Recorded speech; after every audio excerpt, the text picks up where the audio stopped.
Baik,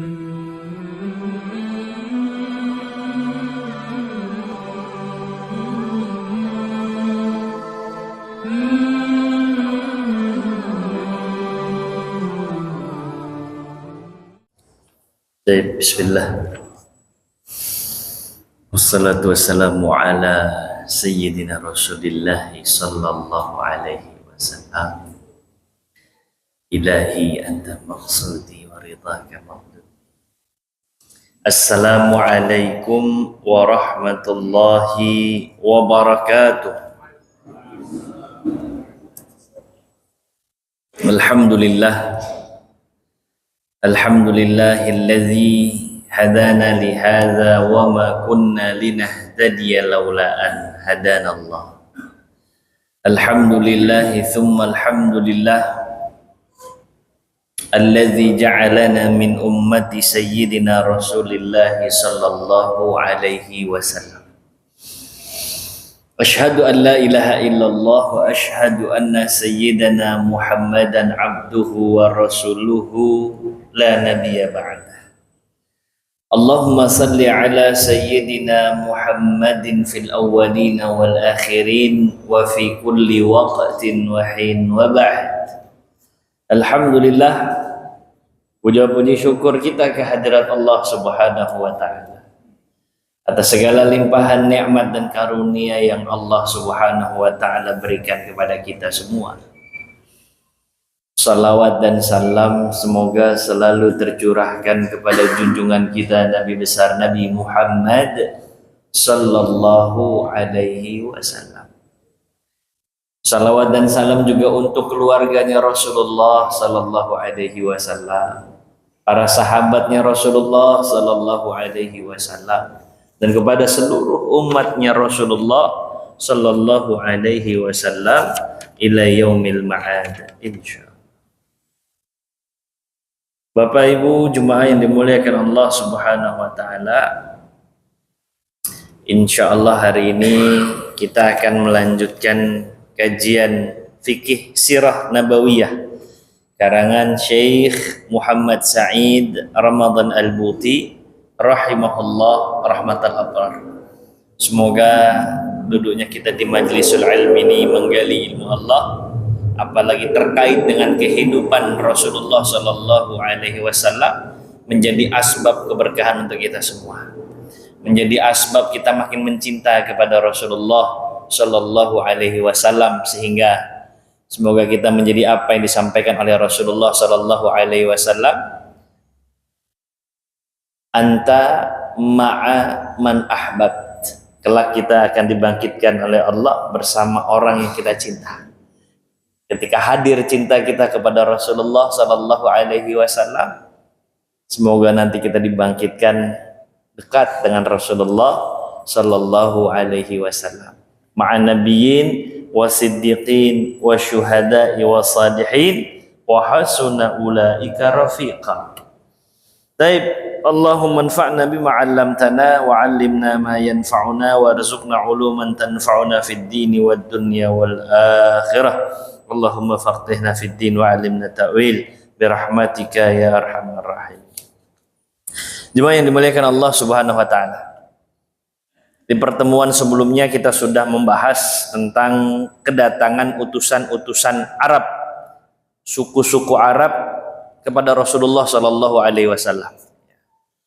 Mulai dari utusan Saqif yang di Taif itu, yang dulunya punya track record memusuhi Rasulullah sallallahu alaihi wasallam, hingga saatnya mereka mau mendatangi Rasulullah sallallahu alaihi wasallam dan minta untuk dikenalkan dengan agama Allah Subhanahu wa taala. Setelah itu mulailah berdatangan makin banyak suku-suku Arab yang ternyata mereka menyimpan simpati terhadap Islam.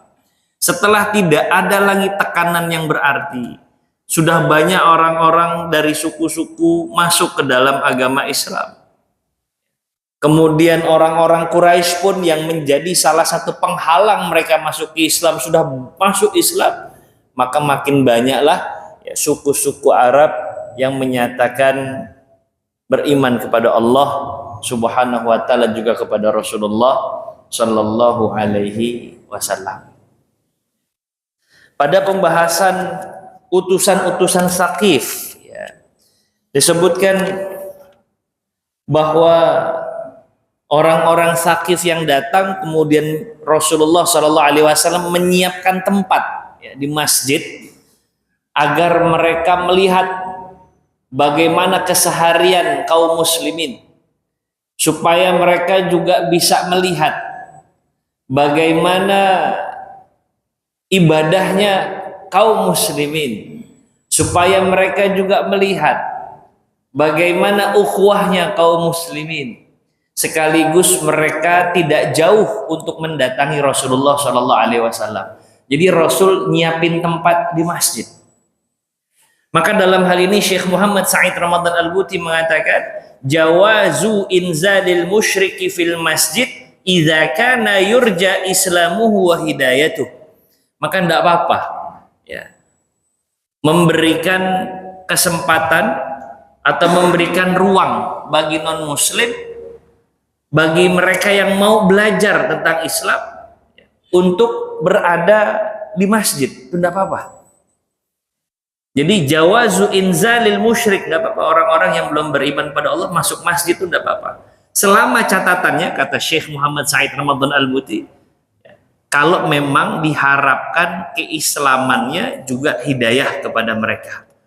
Jadi mereka yang mau belajar tentang Islam, tidak apa-apa itu, ya. Nah selain itu, tentu tidak diperbolehkan. Kemudian dari apa yang kita sudah bahas di pertemuan juga sebelumnya, ya, bagaimana Rasulullah SAW ini memberikan perlakuan yang baik terhadap para utusan, juga kepada orang-orang yang meminta keamanan, husnu muamalatil wufud wal musta'minin. Jangan gara-gara kemudian tidak seagama, ya, terus kita menolak mentah-mentah, nggak mau memberikan perlindungan, keamanan, ya, juga tidak memberikan perlakuan yang baik. Tidak, Islam mengajarkan kita untuk memberikan perlakuan yang baik, karena ini adalah syiar. Sama Rasulullah ditampung, disambut, dijamu, begitulah Rasulullah SAW mengajarkan. Itu poin yang kedua. Poin yang ketiga, ahakun nas bil wilayati wal imamah a'lamuhum bi kitabillah.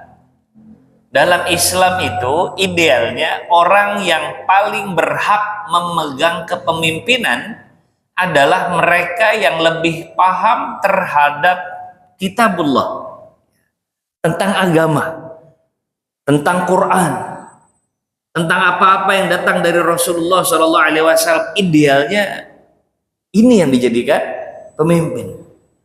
Nah ini, ya, salah satu poin dari Syekh Muhammad Sa'id Ramadan Al-Buti. Walizalika, makanya dalam pembahasan kemarin kita sudah mempelajari dan mengetahui bagaimana Nabi SAW memilih seorang anak muda yang seringkali dipandang sebelah mata oleh kaumnya, Utsman bin Abil As, untuk memimpin Tsaqif. Ini kan kalau kita review ke cerita sebelumnya itu kan, saat ditampung orang-orang Tsaqif itu, diberikan ruang sama Rasulullah, mereka gampang untuk mendatangi Rasulullah SAW. Ya, tolong jelaskan kepada kami beberapa ayat dari Al-Quran. Rasul ngejelasin. Itu orang-orang Tsaqif bolak-balik. Nah, seringkali Utsman bin Abil As ini yang memang paling muda di antara utusan-utusan Tsaqif, ya, yang seringkali dianggap anak bawang. Jadi kalau yang lain itu datang kepada Rasulullah, Utsman bin As ini ditinggalin. Ya. Utsman bin Abil As ini, mungkin pandangan mereka anak-anak kecil, anak bawang. Tapi rupa-rupanya itu memotivasi seorang Utsman bin Abil As, ya, untuk mendatangi Rasulullah lebih sering ketimbang kaumnya. Ditinggalin nggak apa-apa, dia nyusul. Tapi yang lain pulang, Utsman balik lagi sama Rasul, belajar lagi. Sehingga Utsman ibnul As, walaupun paling muda, yang kadang nggak dianggap sama kaumnya itu, menjadi orang yang paling paham terhadap agama Allah Subhanahu wa taala. Begitu utusan-utusan ini mau balik, Rasulullah Shallallahu alaihi wasallam lantas mengamanahkan agar Utsman bin Abil Aslah nanti yang menjadi pemimpin di kalangan Saqif, karena paling paham terhadap urusan agama Allah Subhanahu wa taala. Ya. Jadi barometernya ya, ilmu agama. Ini pilihan langsung dari Rasulullah Sallallahu Alaihi Wasallam. Tentu saja Rasulullah juga punya pertimbangan lain. Ya, walaupun umurnya masih belia, tapi sudah matang. Ya. Dan Rasulullah Sallallahu Alaihi Wasallam selalu jeli melihat hal-hal yang demikian. Ditambah lagi barometernya tadi, yang paling paham dalam urusan agama. Ya. Nah, jadi itu beberapa poin dari kisah tentang utusan-utusan yang datang kepada Rasulullah Shallallahu Alaihi Wasallam dari kaum mereka. Baik, kemudian kita masuk ke dalam kisah ya, masuk Islamnya salah satu orang yang memiliki pengaruh di Madinah. Nah, namanya Adi ibnu Hatim At-Ta'i. Jadi Adi punya ayah Hatim At-Ta'i. Adi bin Hatim ini seorang Nasrani, taat, kuat dalam memegang agamanya. Wa huwa ibnu Hatim. Adi ini anaknya Hatim, konglomeratnya kota Madinah ya, di Ta'i, sekaligus orang yang terkenal amat sangat dermawan. Ibnu Hatim al-Jawad, jadi dikenalnya sebagai Jawad. Jawad ini ada orang gampang ngasih bantuan ya, kalau didatangi untuk membantu selalu ngebantu, itu disebutnya Jawad. Jadi dermawannya udah kelasnya beda gitu. Enteng banget ngebantu orang, tapi Nasrani. Ya. Wa kana imra'an syarifan fi qaumih, ini orang cukup dimuliakan di kalangan kaumnya. Ya. Tinggal di Jabal Ta'i namanya, makanya disebutnya Adi bin Hatim At-Ta'i. Ada satu hukum yang berlaku di kaumnya Adi bin Hatim At-Ta'i ini, bahwa Adi ini mendapatkan 1/4 ya, dari kemenangan kaumnya kalau perang. Jadi kan kalau perang itu ya seperti yang beberapa kali kita jelaskan, kalau satu kaum dengan kaum lain perang itu, kalau menang kita punya hak dari harta musuh. Namanya apa, Pak? Nah, ghanimah. Ya. Ghanimah itu dibagi-bagikan dan ada hitung-hitungannya. Ya. Orang yang mengeluarkan ya, usaha lebih dengan berkendaraan, ya, dia harus ngasih makan kendaraannya kuda ya kalau saat itu ya. Itu bagiannya biasanya lebih banyak daripada yang memang berangkat perang ya hanya berjalan saja. Dan ada hitung-hitungan semuanya. Nah, di kaumnya Adi bin Hatim ini, kalau dia dapat ghanimah, itu dia ngambil 1/4 dari semua ghanimah yang dikumpulkan. 1/4. Padahal dalam agama Nasrani juga punya hitung-hitungannya ghanimah itu. Nah, dia mendapatkan 1/4 dari harta ghanimah. Falamma sami'a bi Rasulillah sallallahu alaihi wasallam, ketika Adi bin Hatim mendengarkan tentang kedatangan Rasulullah sallallahu alaihi wasallam, ya, terus Rasulullah mulai dakwah di Madinah, Hatim tidak suka, kariha, benci dia. Ya. Wa taraka qaumahu wa lahiqa bin Nasara Syam. Akhirnya karena Islam itu menyebarnya cepat sekali dan masif sekali, Adi bin Hatim ini memilih untuk keluar dari Madinah. untuk mempertahankan agamanya. Kemana? Dia ke Syam, Romawi yang memang pusat Nasrani.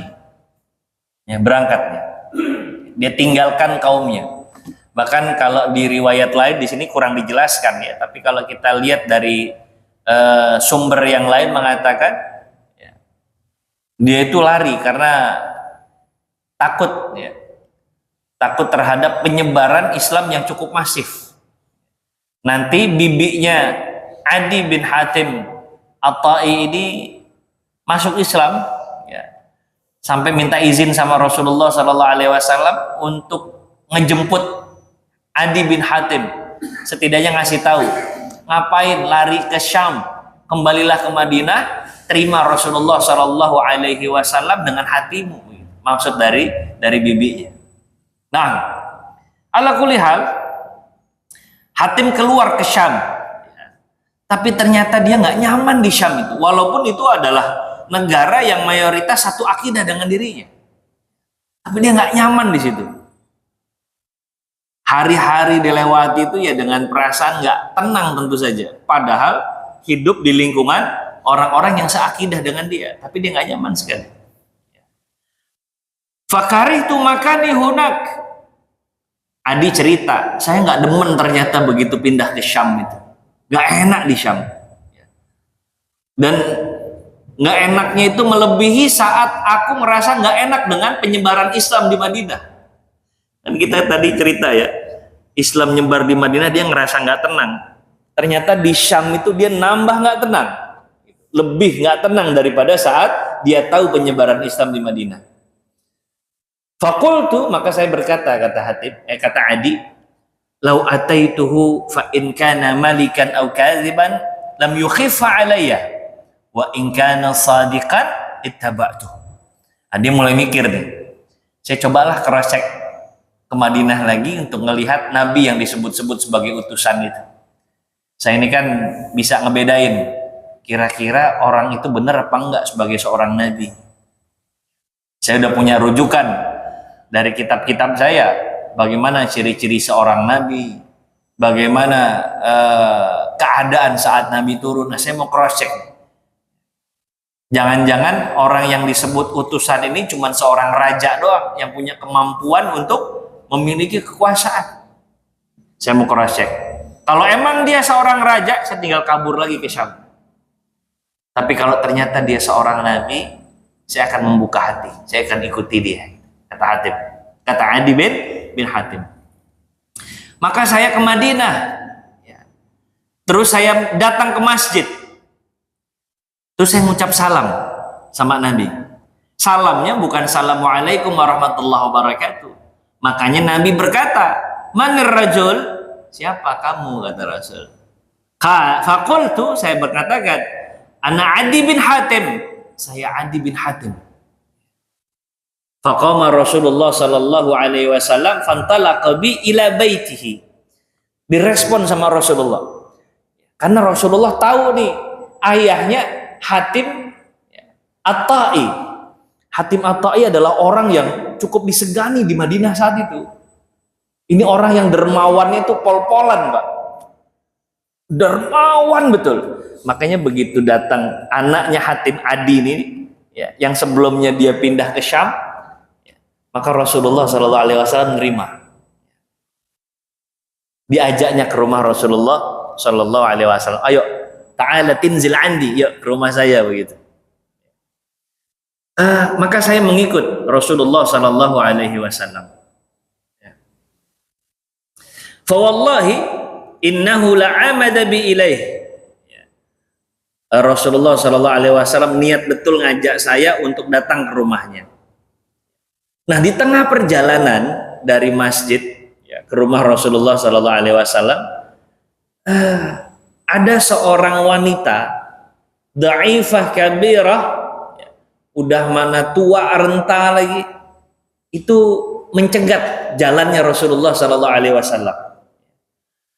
Fawaqafa laha tawilan, sama Rasulullah ketika dicegat, ini nenek-nenek ngajakin ngobrol, curhat gitu, diladenin sama Rasul. Lembut sekali Rasulullah SAW menyambut nenek yang datang itu, tua renta.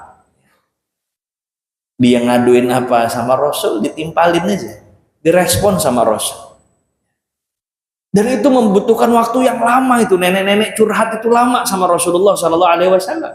Dan Rasul tuh sabar betul menghadapi nenek yang sedang curhat itu. Kita nggak tahu masalahnya apa, jangan-jangan hanya masalah sederhana saja.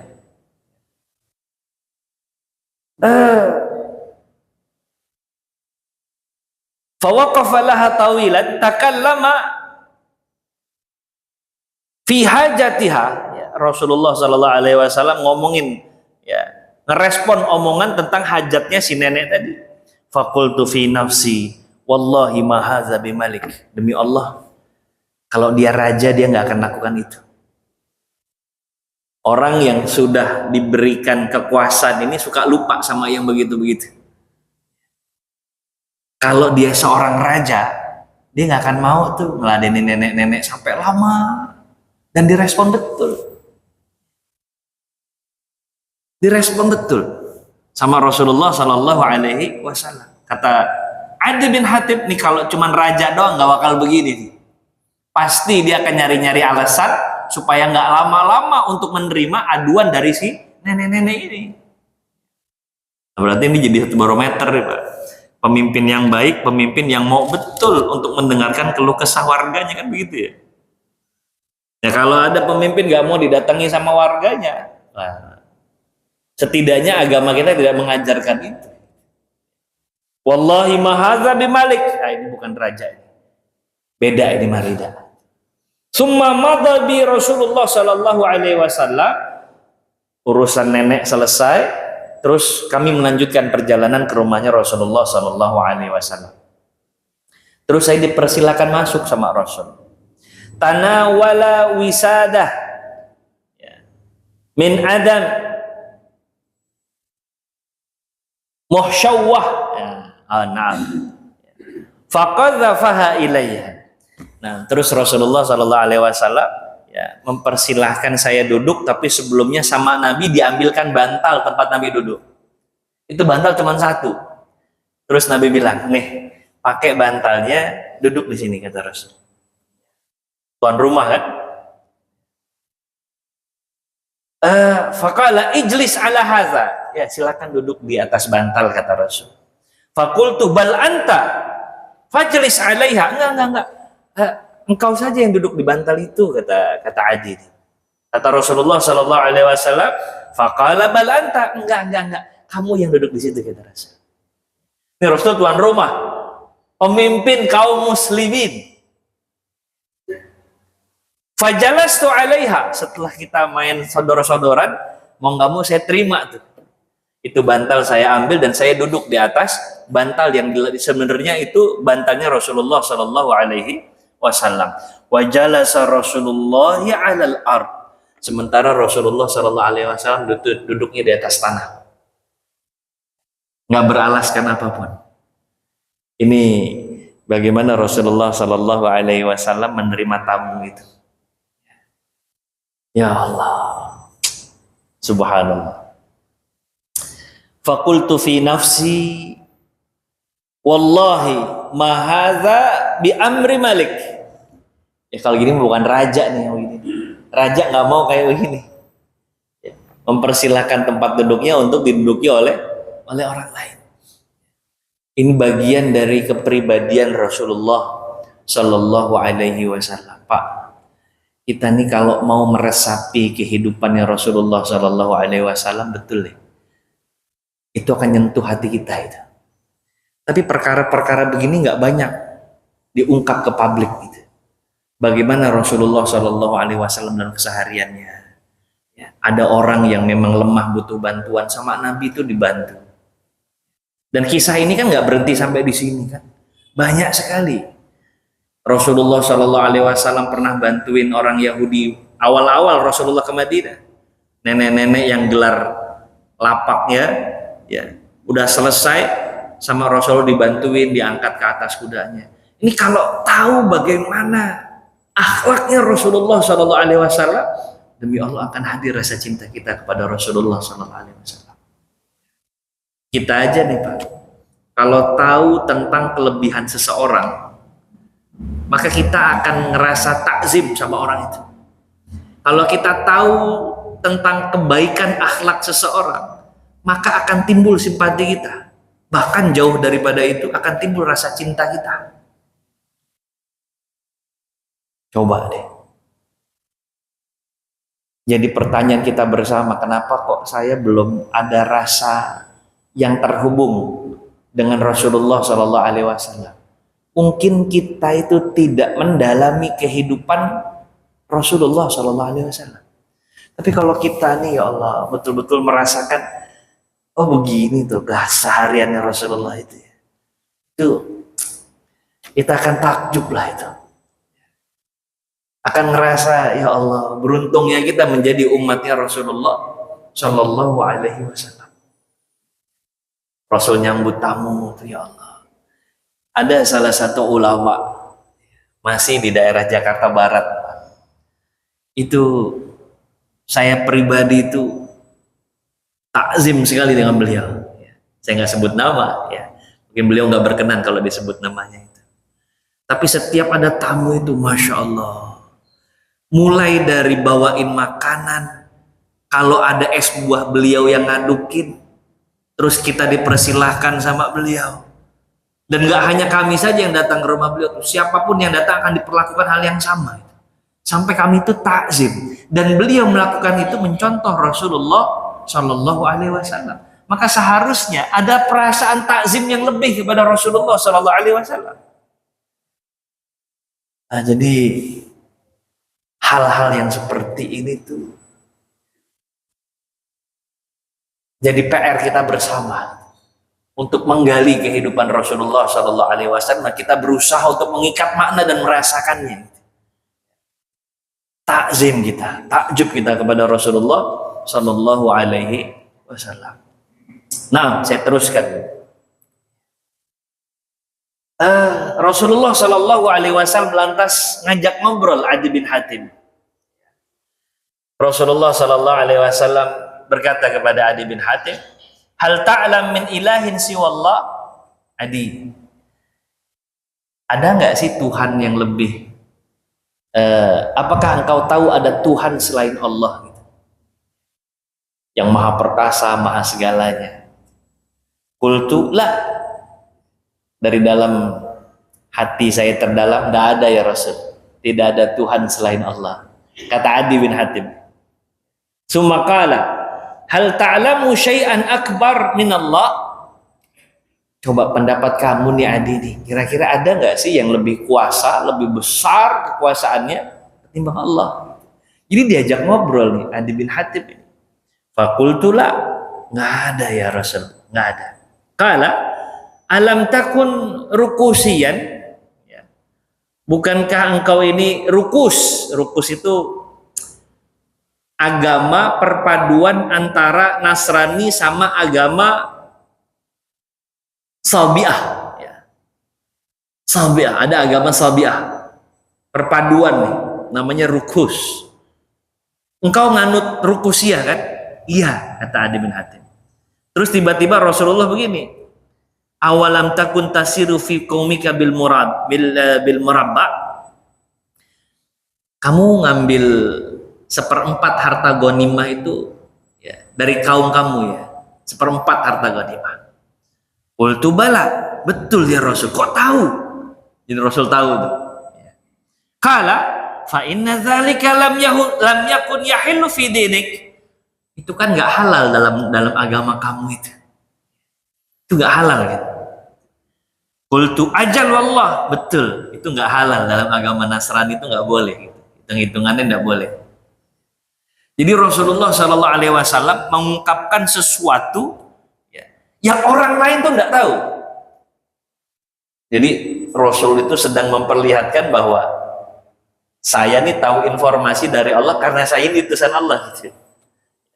Kepada siapa? Adi bin Hatim. Terus Rasulullah Shallallahu Alaihi Wasallam bilang lagi, Adi, kamu nih nggak mau masuk Islam, saya tahu, kata Rasul. Pertama, kamu ngelihat banyak orang yang masuk Islam tuh kebanyakan para duafa, orang-orang miskin, ya kan? Makanya kamu nggak mau masuk Islam. Karena kamu mengira Islam itu agamanya orang-orang miskin. Pasti itu. Pertama kata Rasul. Ya. Wallahi, kamu tahu enggak demi Allah kata Rasul. La yushikannal malu ayyufidha fihim hatta la yujad man ya'khudhu. Kata Rasul demi Allah. Sebentar lagi Adi, kau akan ngelihat bahwa orang Islam ini akan kaya. Sampai mereka nggak ngelirik lagi sama harta. Itu kata Rasul Sallallahu Alaihi Wasallam. Adi, saya tahu kamu nggak mau masuk Islam, ya, karena kamu melihat musuh Islam tuh banyaknya luar biasa, sementara yang anut Islam sedikit. Itu kan alasan yang kedua kata Rasul. Adi, dengerin kata Rasul. Wallahi demi Allah, sebentar lagi kamu akan mendengar informasi ada seorang wanita keluar dari Qadisiyah dengan untanya sampai ke Masjidil Haram. Dari Irak sampai Masjidil Haram tidak ada rasa takut sama sekali dalam diri mereka. Nanti, sebentar lagi Adi. Jadi nggak perlu takut sama hal itu. Itu udah janji Allah. Yang ketiga, Adi saya tahu kenapa kamu nggak mau masuk ya, agama Islam. La'allaka innama yamna'uka min dukhuli fihi annaka tara annal malik wa sultan ya, fi ghairihim, karena kamu ngelihat yang sekarang nguasain itu kan adalah kekuatan-kekuatan di luar Islam. Romawi ya, terus kemudian Persia. Wa ayyumallah demi Allah. Sebentar lagi Gedung Putih itu ada di Babilonia di Irak ya. Gedung Putih itu akan dikuasai oleh Islam, kata Rasulullah Sallallahu Alaihi Wasallam. Qala, maka setelah ngobrol-ngobrol sama Rasulullah Sallallahu Alaihi Wasallam, Adi bin Hatim bersyahadat ya, di hadapan Rasulullah Sallallahu Alaihi Wasallam. Sehingga kisah ini diangkat sama Syekh Muhammad Said Ramadan Al-Buti karena beliau menganggap ini banyak pelajarannya ini. Yang pertama, pelajaran bagaimana perilaku Rasulullah Shallallahu Alaihi Wasallam menunjukkan bahwa Rasul itu ya seorang nabi, bukan seorang raja. Dan yang kayak begitu nggak bisa gimmick, nggak bisa dibuat-buat, Pak. Ketemu dengan orang tua, dijamu sedemikian rupa, direspon pelan-pelan, lembut sekali. Itu memang sudah karakteristiknya Rasulullah Shallallahu Alaihi Wasallam. Nggak bisa tuh dibuat-buat begitu tuh. Tamu datang, terus kemudian disuguhi tamunya, diperlakukan dengan istimewa. Padahal ya baru ketemu itu Rasulullah Shallallahu Alaihi Wasallam dengan Adi bin Hatim itu. Dikasihnya bangku yang biasa dijadikan alas oleh Rasulullah, sementara Rasulullah di atas tanah yang kering yang keras di atas rumah beliau. Jadi yang kayak begini nih memang sifat-sifat seorang nabi. Sehingga nggak salah tuh. Adi bin Hatim yang memang tahu tentang kitab-kitabnya dia, akhirnya meyakini bahwa memang Rasul Shallallahu Alaihi Wasallam adalah betul utusan Allah Subhanahu wa Ta'ala. Sehingga dalam diri Rasulullah Shallallahu Alaihi Wasallam nggak menempel tuh sifat-sifat kotor kepemimpinan, itu nggak ada dalam diri Rasul. Nggak ada sifat jumawa, nggak ada sifat sombong yang menempel dalam diri Rasulullah Shallallahu Alaihi Wasallam. Nggak ada Rasulullah punya ambisi kekuasaan, itu nggak ada. Nggak punya Rasulullah gengsi sebagai seorang pemimpin, itu nggak ada. Rasulullah Shallallahu Alaihi Wasallam nggak kasbul jah, nggak gila hormat sama orang.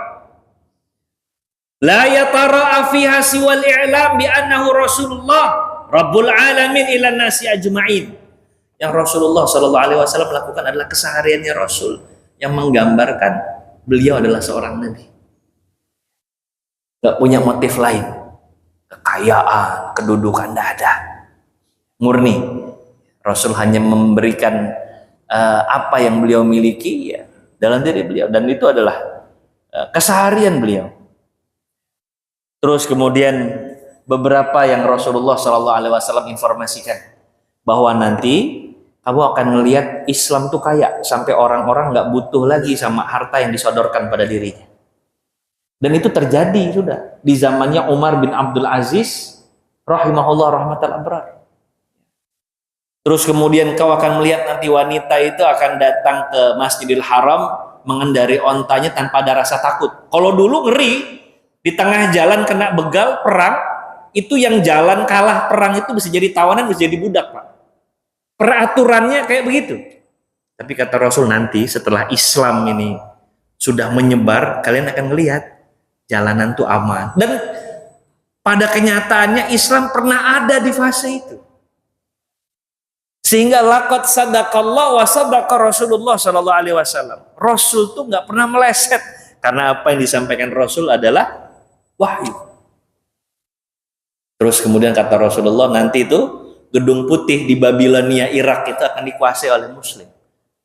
Itu pun terjadi dengan izin Allah Subhanahu wa taala. Maka semua yang Rasulullah sallallahu alaihi wasallam katakan beberapa tahun silam menjadi kenyataan, itu bukti kenabian Rasulullah sallallahu alaihi wasallam. Meleset satu saja, maka kita akan menganggap Rasulullah berdusta. Satu saja ada yang meleset. Maka apa yang Rasulullah sallallahu alaihi wasallam sampaikan bukanlah ya kata-kata diri pribadi beliau, melainkan itu adalah arahan ilahiyah dari Allah Subhanahu wa ta'ala. Nah, jemaah yang dimuliakan Allah Subhanahu wa ta'ala, ini sudah masuk waktu Isya. Baik, nanti kita akan jabarkan lebih lanjut lagi ya, dari kisah Adi bin Hatim. Setidaknya kisahnya sudah kita ketahui. Yang mudah-mudahan kita akan gali lagi hikmah demi hikmah di dalamnya di pertemuan berikutnya insyaallah. Mudah-mudahan Allah kasih kita umur panjang, mudah-mudahan Allah kasih kita istiqamah dalam menuntut ilmu, mudah-mudahan Allah kasih kita sehat insyaallah. Begitu saja, mohon maaf lahir batin, kita akhiri dengan bersama membaca kafaratul majlis. Subhanakallahumma wa bihamdika asyhadu an la ilaha illa anta astaghfiruka wa atubu ilaik. Wassalamualaikum warahmatullahi wabarakatuh.